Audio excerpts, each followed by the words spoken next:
¿Qué tal, amigos? ¿Cómo están? Buenas noches. Bienvenidos a las 5 de las 7, donde como todos los días vamos a analizar las 5 noticias más importantes de esta jornada. ¿Qué tal, Viviana? ¿Cómo Hola, estás? Mario, ¿qué tal?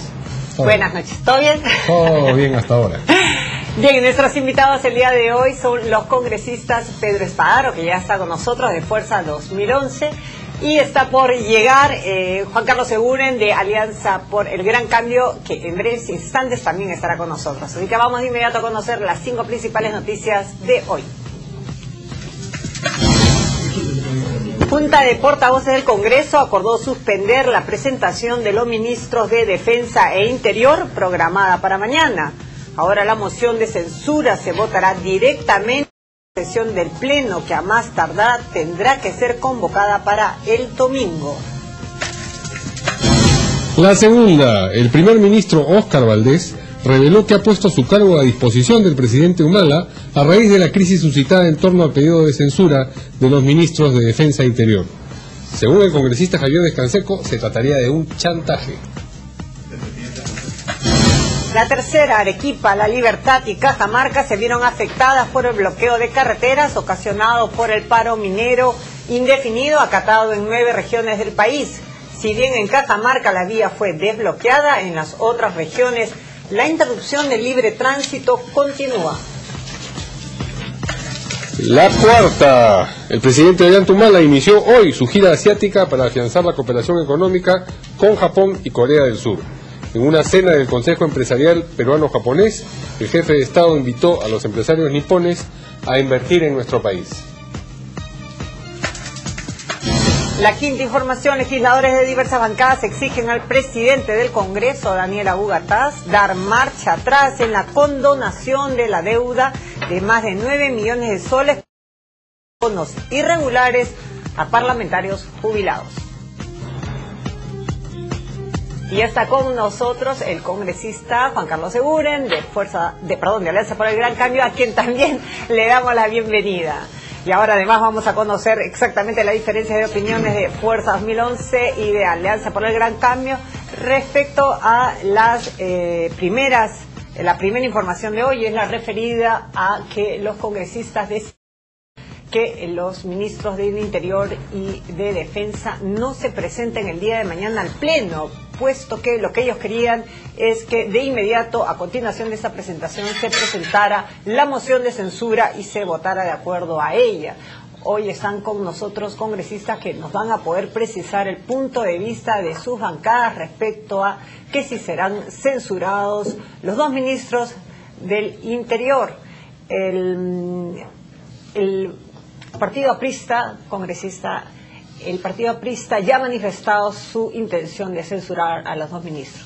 La posición de los fujimoristas no está muy clara.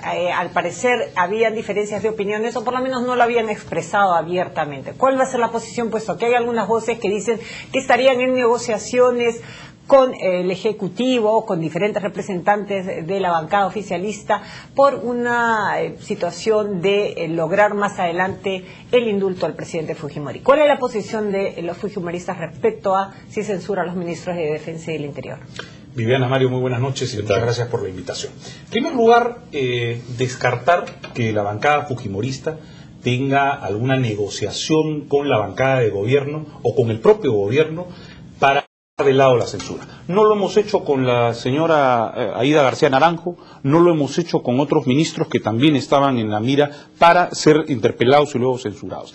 En este caso puntual no hay ningún tema de negociación, hay una pedido de censura que ha sido presentado el 3 de mayo, ¿no es cierto?, por diversas bancadas, 5 de 6 bancadas. Yo espero que todas las bancadas se mantengan firmes en este aspecto y espero que además así lo han expresado.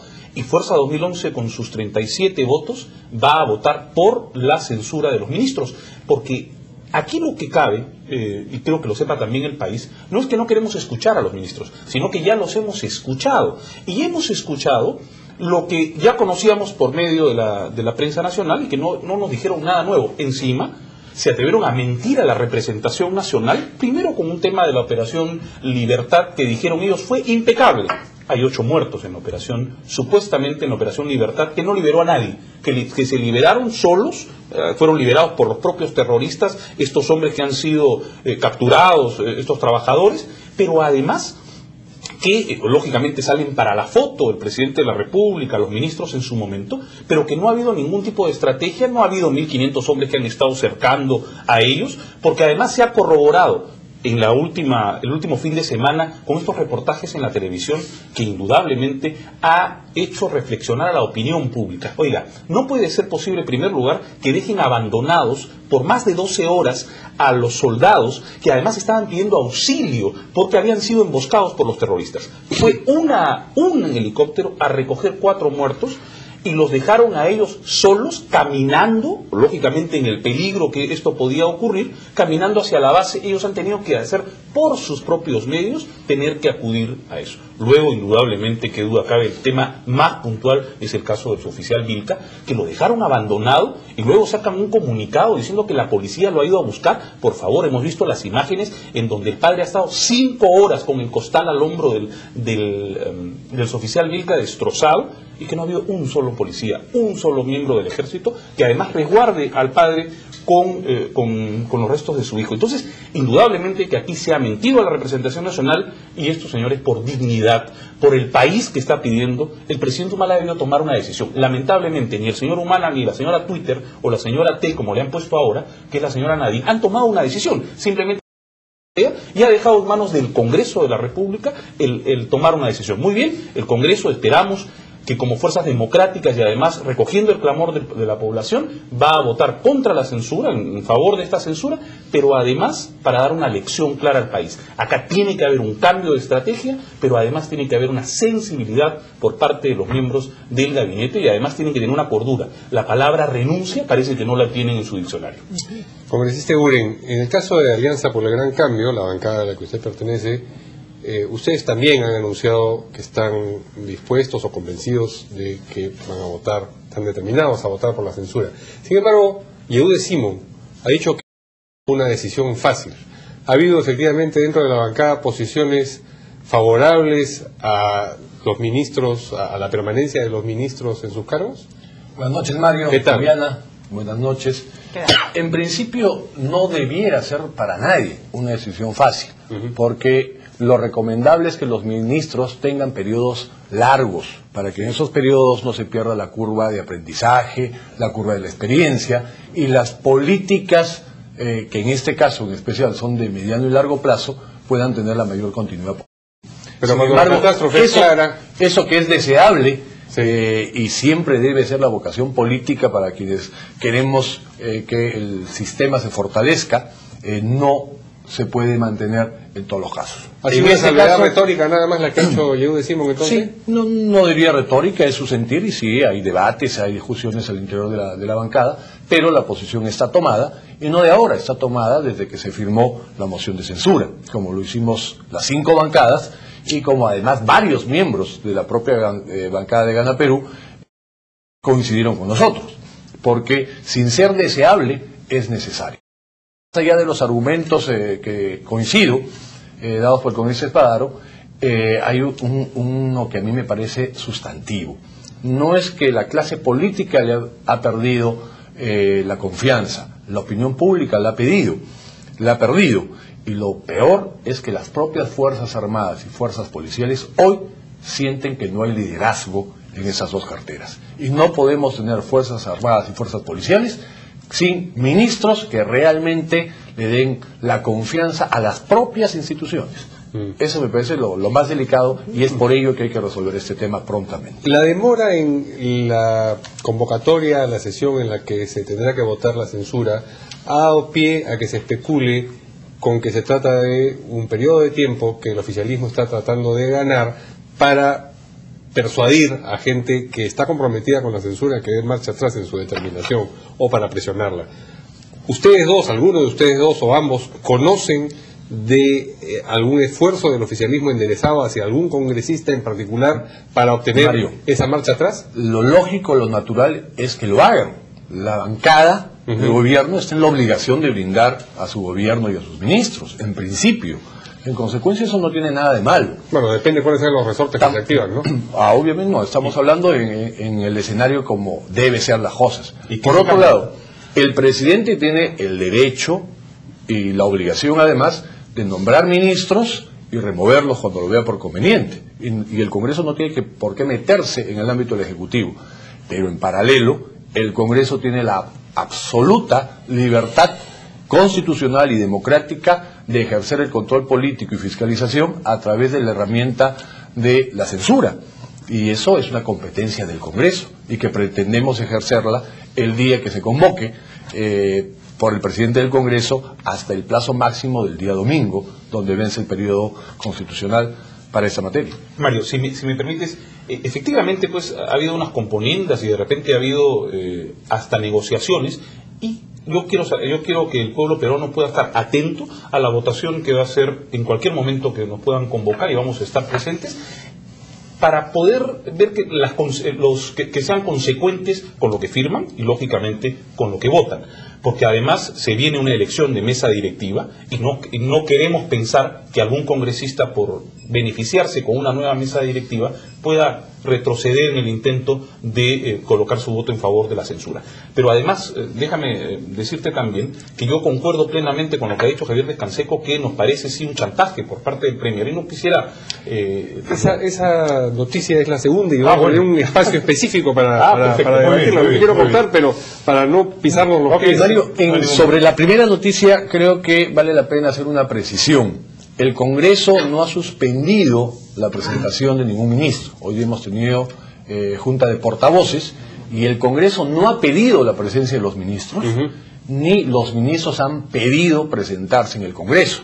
En consecuencia... ¿Nunca estuvo pactada una presentación de los ministros? Nunca se ha oficializado ninguna solicitud de los ministros para acudir al Congreso y hasta donde tengo entendido, ninguna bancada ha pedido su presencia. Entonces el movimiento ha sido un tema más especulativo en pedir la moción de censura, el solicitar a los congresistas que se debata la censura. Ese es el pedido de los voceros de las diferentes alianzas. Esto es muy sencillo. La Constitución establece que una vez presentada la censura, entre el 4º y el 10º día debe debatirse y votarse. ¿Quién define qué día y hora? El presidente del Congreso. Entonces, también hay mucha especulación de por medio. El presidente puede fijar el jueves, el viernes, el sábado y el domingo y a la hora que quiera. Y los congresistas estamos obligados, cumpliendo nuestro deber con el país, de acudir el día que sea. Así sea el Día de la Madre. Ahora, ¿cómo debemos entender la renuencia del presidente de la República a referirse a esta posibilidad de censura? ¿Cómo podemos entender también la renuencia de los propios ministros de verse tan criticados por la opinión pública, por los diferentes políticos? Porque incluso los miembros del oficialismo no los defienden a capa espada. Hablan de una situación de unirnos por la defensa del país, pero no es que se justifica la estrategia, ni se justifica la forma en que han actuado las Fuerzas Armadas, ni se justifica el liderazgo. Viviana, ¿acaso no es lo usual en este gobierno que lamentablemente no hay decisiones? Que lamentablemente cuando hay temas de esta coyuntura, lo más fácil es enviar un Twitter o irse de viaje. Lo que ha sucedido ahora es que el presidente se ha ido, probablemente tenía una agenda pactada en Japón, en Corea, etcétera, pero ha debido tomar decisiones. Lo que está pidiendo el país es que se tomen decisiones. Él es un militar en retiro y por tanto él tiene que tener un liderazgo en este tema de la lucha contra el terrorismo. ¿Quién puede dudar que los 130 congresistas estamos unidos en favor de la lucha contra el terrorismo? No debe volver el terrorismo. Nosotros los fujimoristas somos los más interesados que en el país no volvamos a vivir lo de la década de los 80 y los 90. Pero por Dios santo, tiene que haber una decisión por parte del presidente. Si el presidente no toma esa decisión, que ya lo ha dicho lógicamente el congresista Eguren, sobre la decisión del presidente para remover sus ministros, y además puede tener dos buenos embajadores que los pueden enviar a cualquier otro país, que es la costumbre también de este gobierno. Pero creemos que tiene que tener una decisión el presidente, y si no la da, por supuesto que el Congreso tiene que optar por ese derecho constitucional que da la Constitución. Tenemos que hacer una pausa, es momento de la pausa, pero volvemos de inmediato con las 5 de las 7 y las siguientes informaciones. Bien, ya estamos de regreso aquí en las 5 de las 7, hoy día con los congresistas Espadaro y Eguren, de Fuerza 2011 y Alianza por el Gran Cambio. Y es momento de pasar a la segunda información, que tenía que ver con un tema que ya el congresista Espadaro había anunciado y yo lo interrumpí porque dije que precisamente íbamos a tener un espacio para discutirlo in extenso. Y tiene que ver con el hecho de que el presidente del Consejo de Ministros, el señor Óscar Valdés, en una entrevista televisiva reveló un poco como al paso hoy día algo que es muy importante, y es el hecho de que ha puesto su cargo, vale decir, el cargo de primer ministro, a disposición del presidente Humala, a raíz, se entiende, de toda esta crisis suscitada en torno al pedido de renuncia o censura de los ministros de Defensa e Interior. En realidad, claro, ponerle el cargo a disposición es nuevamente una figura retórica, porque los cargos están siempre a disposición, el presidente siempre puede remover al ministro que le parezca. Pero, digamos, es la admisión de que hay una situación tambaleante. Usted decía, congresista Espadaro, que coincidía con lo que ha dicho Javier Díaz Canseco a propósito de esta declaración, un poco seguramente retrucando lo que Otárola le había dicho a él. Otárola, el vocero de la bancada oficialista, había dicho que esta permanente amenaza de Díaz Canseco y Rosa Almaviva de que se van a ir de la bancada, constituía una extorsión, un chantaje. Ahora Díaz Canseco ha dicho que lo anunciado por el primer ministro, en el sentido de que ha puesto su cargo a disposición, es un chantaje. Y usted decía que está...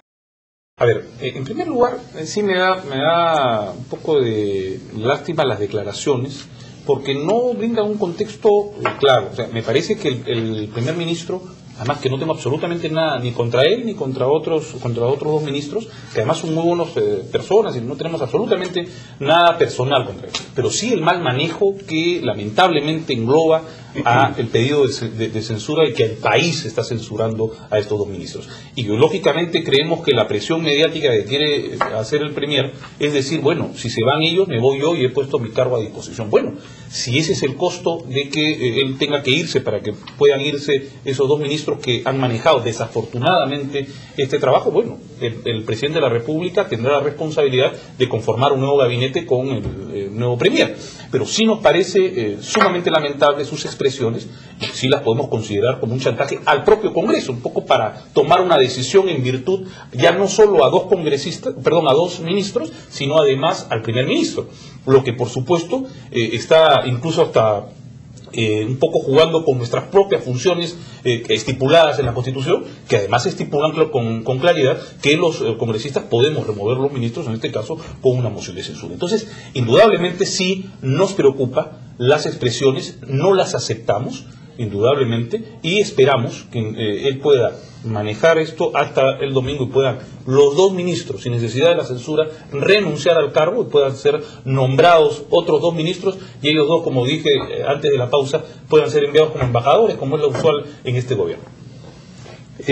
¿Comparte usted ese punto de vista? Porque no, Mario, la manera como Valdés ha revelado que ha puesto su cargo a disposición ha sido un poco como al pasar, ¿no? Ha dicho, bueno, frente a la circunstancia, yo también. Entonces, no tenía, por lo menos, en evidencia el tono de ser una amenaza. No, yo tengo el mejor de las opiniones de Valdés, y creo que hay efervescencia política, de repente la temperatura un poco alta y los medios muy dinámicos, ¿no? Para coger la frase, he puesto el cargo a disposición, es una frase lírica, es de perogrullo. Los ministros todos tienen el cargo a disposición del presidente en todos y cada uno de los momentos. O sea, en la práctica no ha dicho nada, y no hay nada.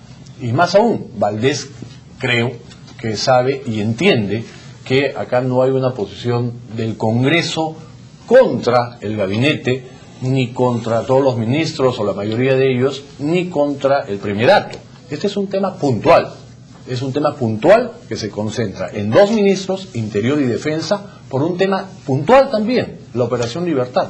Y porque dentro de ella, no es porque haya habido muertos necesariamente absolutamente lamentables, sino porque se ha mentido, porque se ha engañado. Y ese tema puntual se concentra en esas dos personas. El Congreso no pretende poner piedras en el camino a la gobernabilidad, ni de desestabilizar al gobierno, ni hacerle el juego al narcoterrorismo. Este es un tema puntual. Yo creo que todos, la prensa, los políticos, debemos focalizar este tema y no generar una sensación de riesgo de gobernabilidad o de crisis, donde no la hay. No es una forma del Premier de decir, por ejemplo, yo quisiera renunciar, pero en realidad tengo el aval del presidente. O sea, me mantengo en este cargo no porque no pudiera renunciar, sino porque el presidente sigue mostrándome mi apoyo.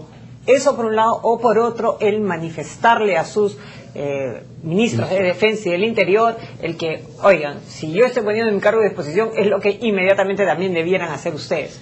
Sí, mire, Públicamente, una forma de expresarlo. ¿No? Entiendo la parte que no es válida, no es necesaria, digamos, pero... Concuerdo con Juan Carlos en el aspecto de que todos los ministros están con cargo a disposición porque son cargos de confianza y que el presidente puede retirar la confianza en cualquier momento.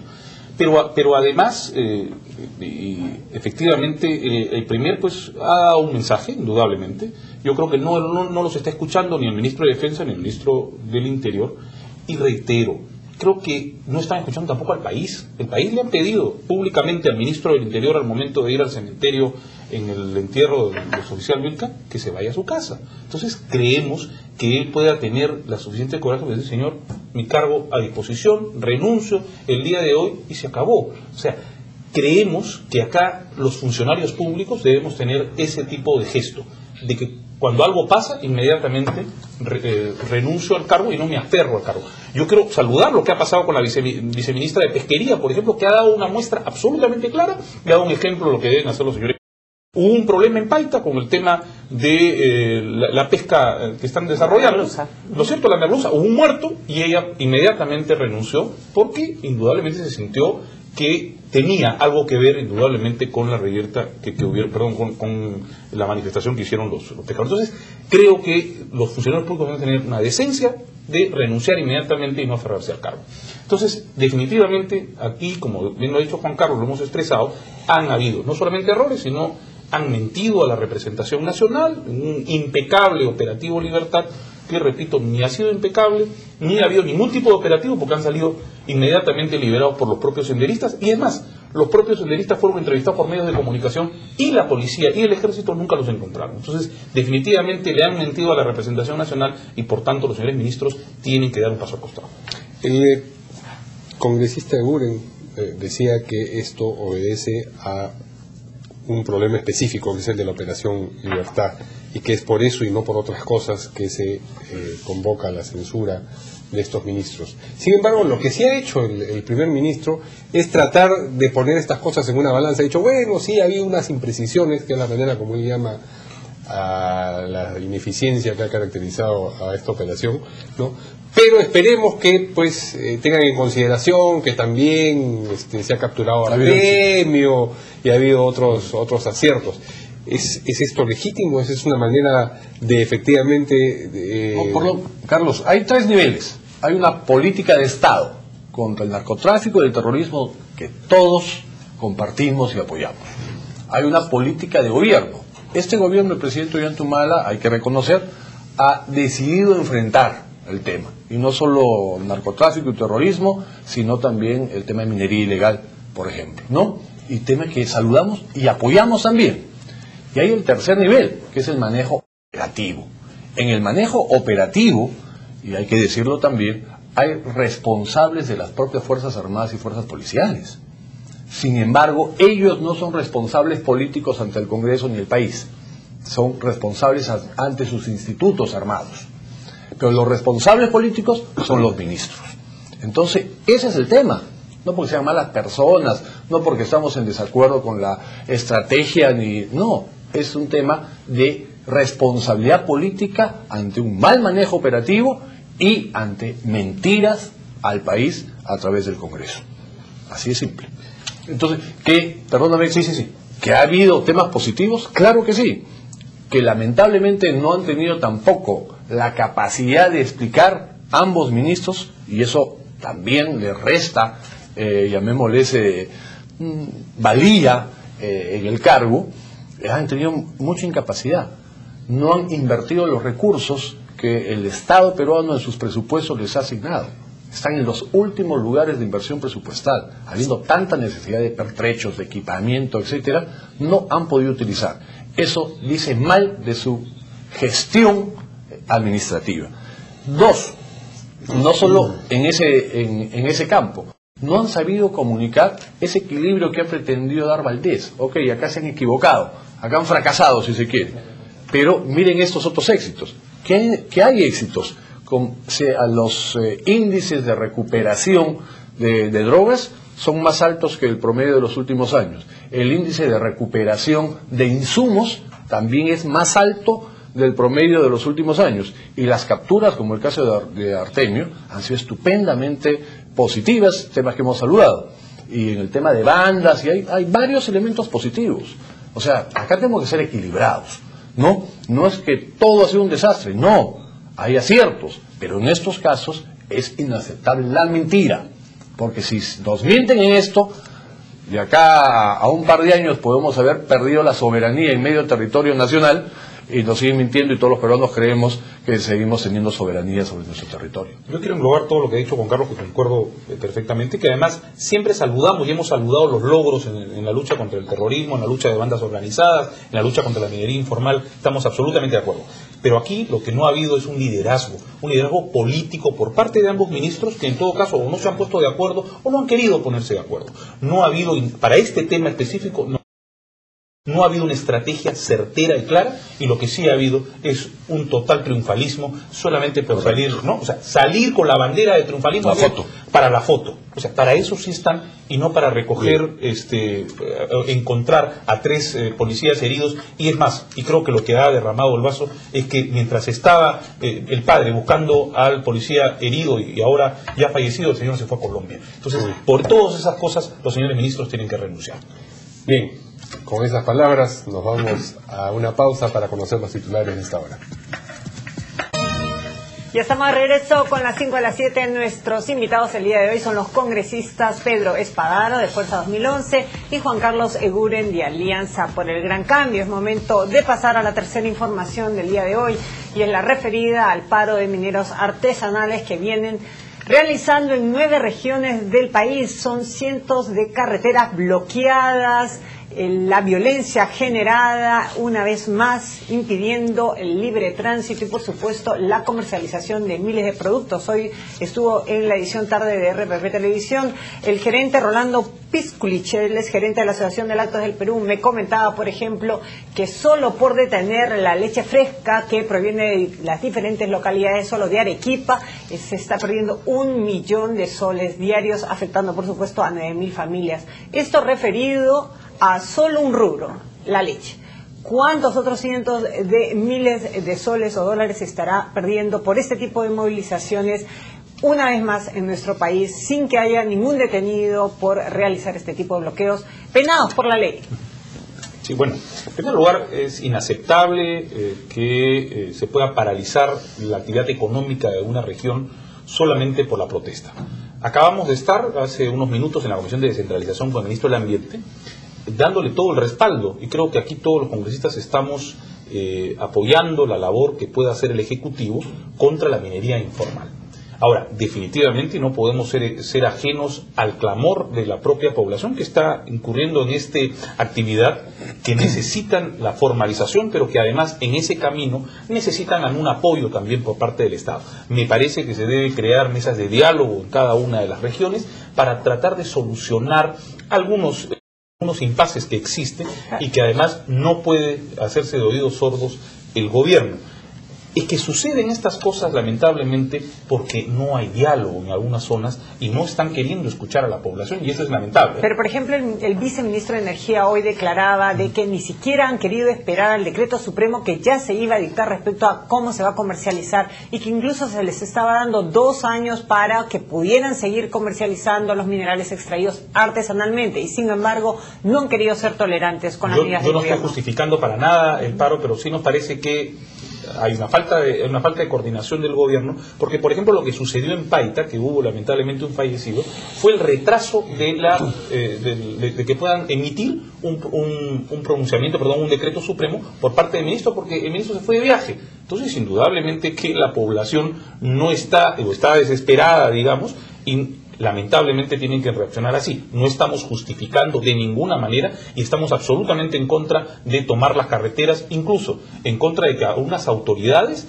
puedan apoyar este tipo de paros, y aprovecho para decir que acabamos de presentar un proyecto de ley para que autoridad que avale este tipo de paros, que apoye con recursos del Estado y que además se ponga al frente de la población para parar las carreteras y tomar las carreteras, va a ser inmediatamente vacado por su consejo. Entonces, definitivamente creemos que estos temas son inaceptables, que tiene que haber diálogo, no se puede perder, y que indudablemente acá tiene que haber la mano firme del gobierno para evitar que otros ciudadanos se vean perjudicados, no solamente los productores de leche, sino que además los transportistas y seguramente miles y miles de ciudadanos que quieren transcurrir y transitar libremente por el territorio nacional. Si bien no negamos la posibilidad de que no se esté llevando las conversaciones para la solución entre los mineros artesanales con el Ejecutivo, no hay detrás, como declaran algunos, de que una intención política más que un reclamo de un tipo de trabajo en la minería artesanal. No hay atrás grandes intereses de empresas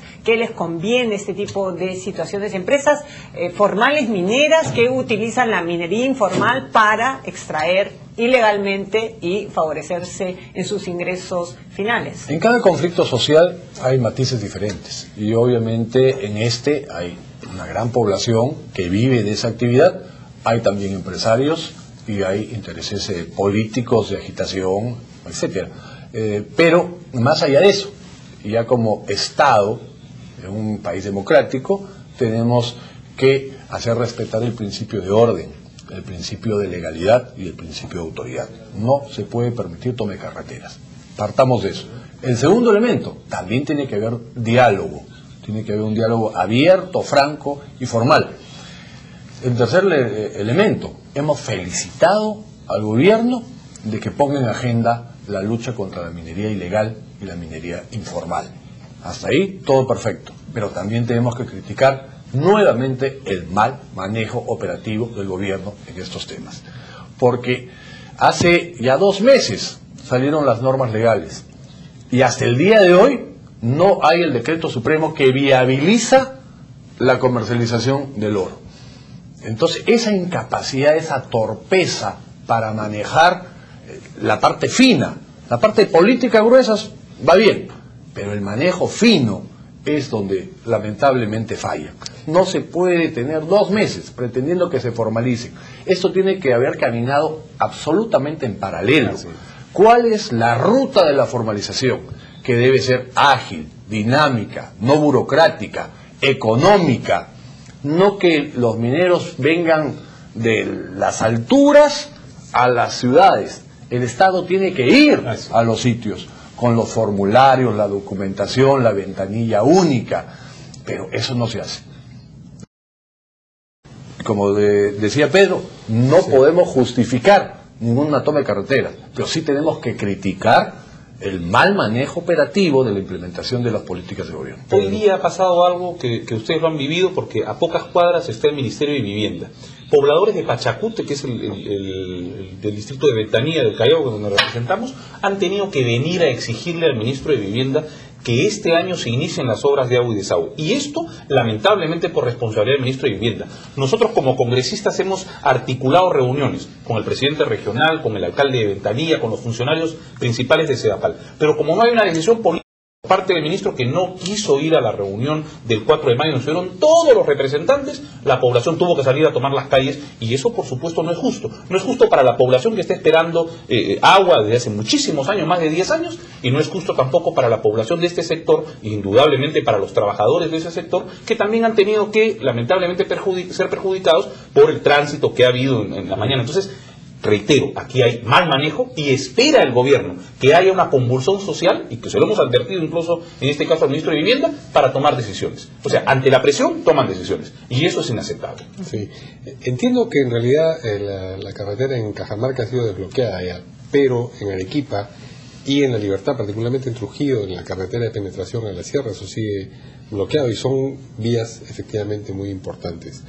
Entre las reivindicaciones, digamos, que exigen algunos de los que han ido a esta paralización y esta toma de carreteras, está también la vigencia del tiempo en el que van a poder seguir ejerciendo la minería artesanal o informal hasta que, digamos, entre en vigor la legalización forzosa, digamos.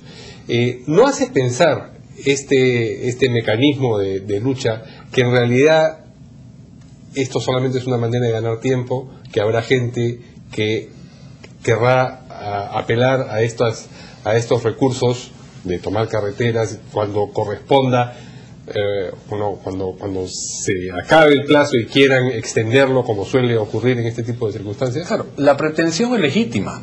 O sea, a cualquier persona que está realizando una actividad informal, no solo minera, en cualquiera de los sectores, obviamente va a requerir y demandar más tiempo. Es parte de su negociación. Sí. Pero hay una relación directamente proporcional. Si tienes un Estado burocrático, lento, ineficiente, que no toma decisiones, obviamente estás poniendo en bandeja la posibilidad de dilatar. Porque si hasta el día de hoy no hay mecanismos de comercialización del oro, por ejemplo, ¿qué está sucediendo? El oro en estas zonas ha caído de precio. Se ha generado un flujo de contrabando hacia nuestras fronteras y especialmente a Bolivia, que ha comenzado a ser el principal comprador. Estás generando que ese dinero, que ese oro que ha salido, retorne como lavado de activos. No saben qué hacer con el dinero, están bajo los colchones. O sea, todo eso debió ser previsto. Entonces, si no tienes un Estado que planifica, que tiene capacidad gerencial, ¿no?, para medir tiempos y movimientos, programaciones, vamos a tener estos problemas. Y además la gestión. algo importante, ya lo ha señalado, o sea, entre la informalidad y la formalidad, ¿qué van a hacer estos ciudadanos? Entonces, ahí tiene que haber un trazo clarísimo por parte del gobierno. Tiene que haber, además, una posición firme, que en algún caso no lo estamos viendo. No hay una sola denuncia frontal contra, por ejemplo, las empresas que compran a estos mineros informales.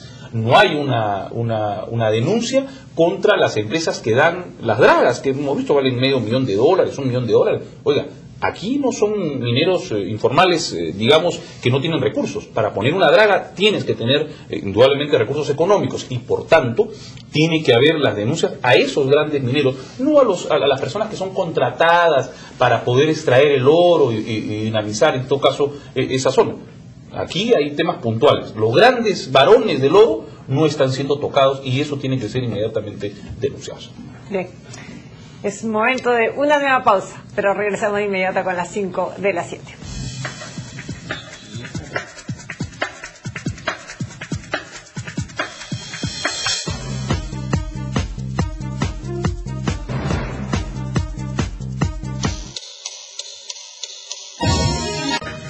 Bien, ya estamos de regreso en las 5 de las 7. Hoy día nuestros invitados, el congresista Juan Carlos Seguren de Alianza por el Gran Cambio y el congresista Pedro Spadaro de Fuerza 2011.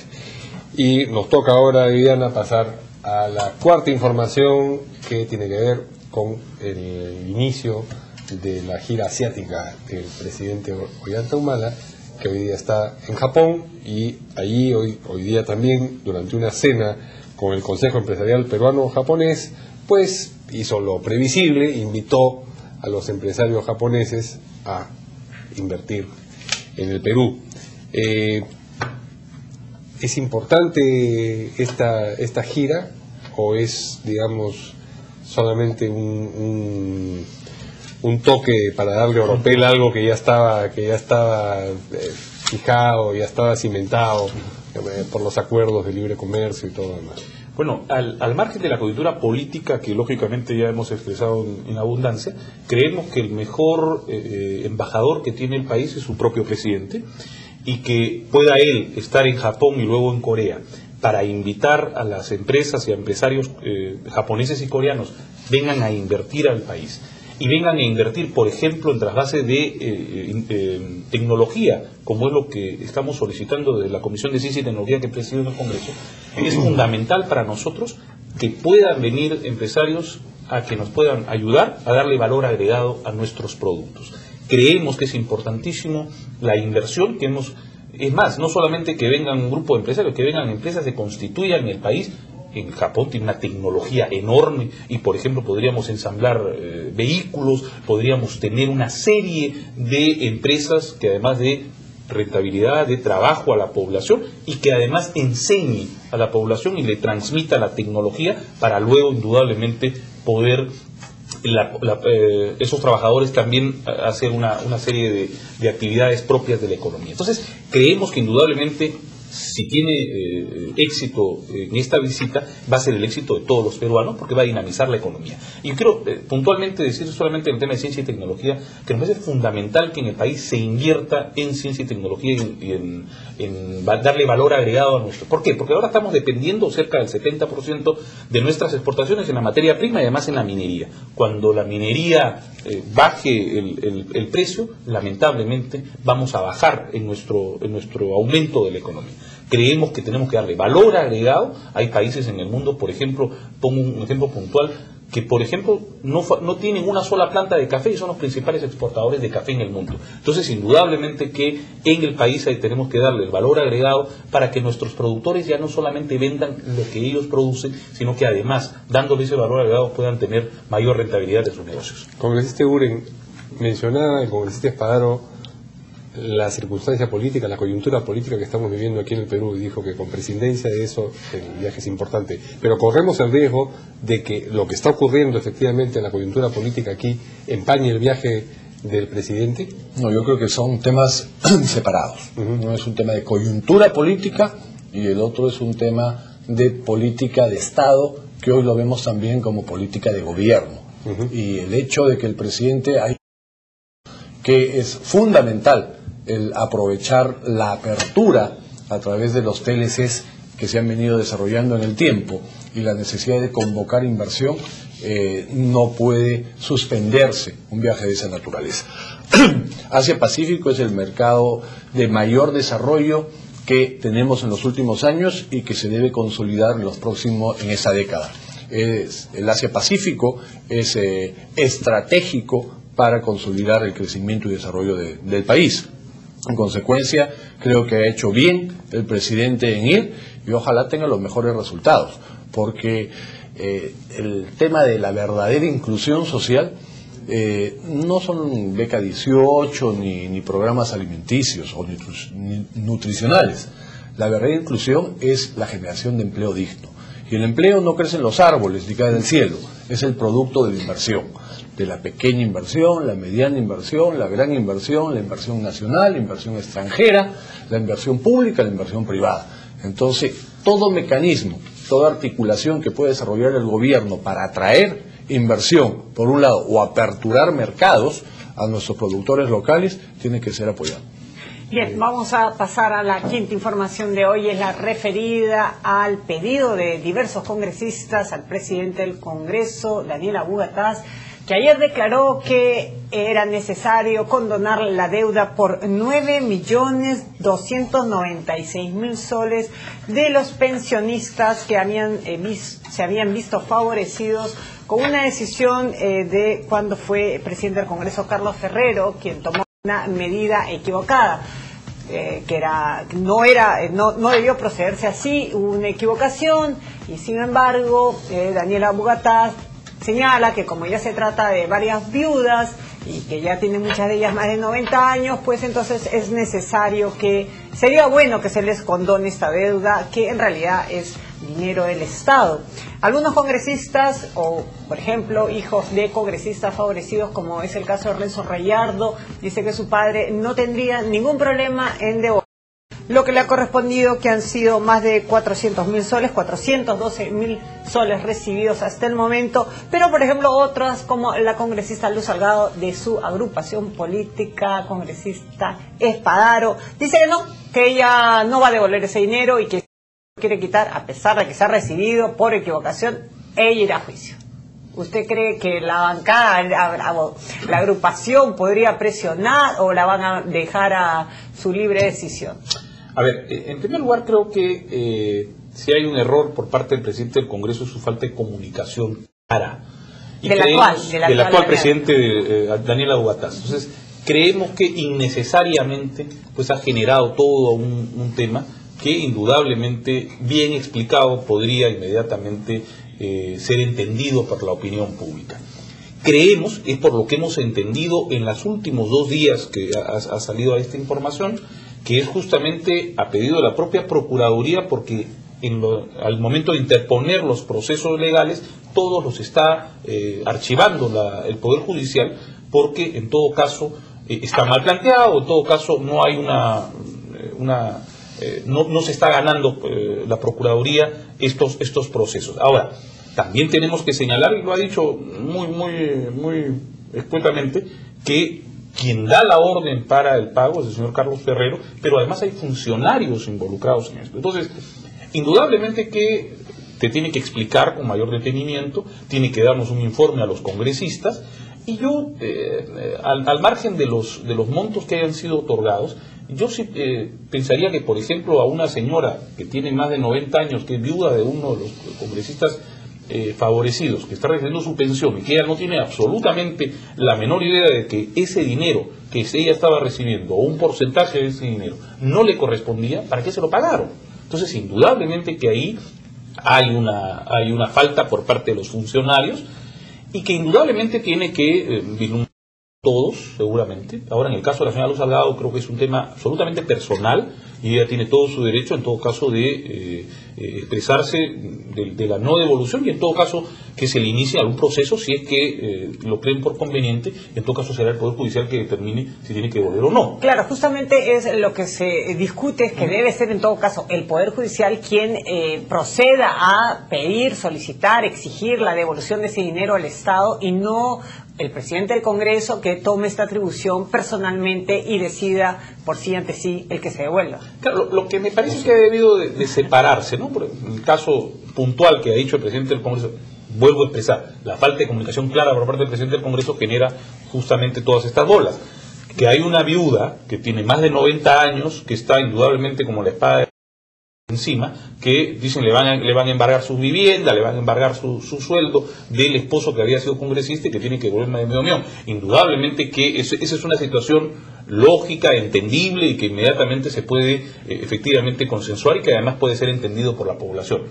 Otros casos tendrá que ser uno por uno los que se puedan delimitar y que puedan indudablemente vislumbrarse en todo caso en el Poder Judicial. Pero el caso de esta señora muy lamentable que tiene más de 90 años, que es uno de no sé cuántas personas, más de 45, es evidentemente elegido de una manera que busca impactar en la población, justificar. Pero no ha sido bien explicado, ¿eh? No, ya. Quiero señalar lo que... Y ni siquiera ha sido bien explicado, pero para generar una actitud digamos, de lástima frente a algo que en última instancia tenemos que determinar si es legal o no es legal. Ese no es el asunto que está de por medio, congresista Guren. Intentaremos explicar lo que no ha podido explicar Hugataz.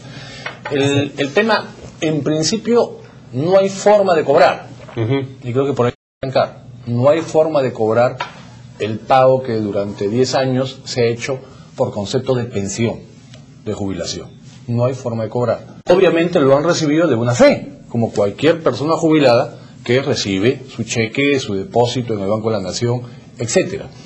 Y si por alguna circunstancia, con el transcurrir del tiempo, se cuestiona la norma que permitió esta pensión, no hay forma de que el Estado repita a personas que han recibido de buena fe, porque obviamente la gente recibe su pensión y vive de ella. No guarda una parte, un porcentaje, por si acaso de acá a 10 años a alguien se le ocurra decir que se ha equivocado. Entonces, eso ya ha sido señalado en una sentencia en el Poder Judicial. En un caso, el primer caso ya salió una sentencia. Entonces, vale la pena poner en una circunstancia penosa a 10, 20 o 30 personas, no sé cuántos sean, con juicios que sabemos que se van a perder. El congresista Galarreta opina distinto que usted, sin embargo, ¿no? Yo soy abogado. Yo te estoy dando mi enfoque abogado. ¿Quieres el enfoque político? Te lo doy también. Pero acá, yo creo que las cosas querían explicaciones, esta es la explicación. Y es un tema que hace 10 años hubo un acuerdo, que no se ha cuestionado por nadie. Pero además tiene que ser sancionado en todo caso los funcionarios que sí permitieron esto, y en todo caso ellos sí tienen que ser denunciados ante el Poder Judicial. Pero antes de ser sancionados, los actos y las decisiones que se tomaron tendrían que declararse. nulas por supuesto. e ilegales. Así es. Y hasta donde tengo entendido, fueron decisiones soberanas de un poder del Estado. Bien, gracias. Se nos ha Placer. acabado el tiempo. Les agradecemos a los congresistas Pedro Espadaro y Juan Carlos Seguren por su presencia esta noche en las 5 de las 7. Y vamos a conversar un ratito también con Guido Lombardi, que ya está listo para La Voz y la Mesa. Efectivamente, Viviana, ¿cómo están?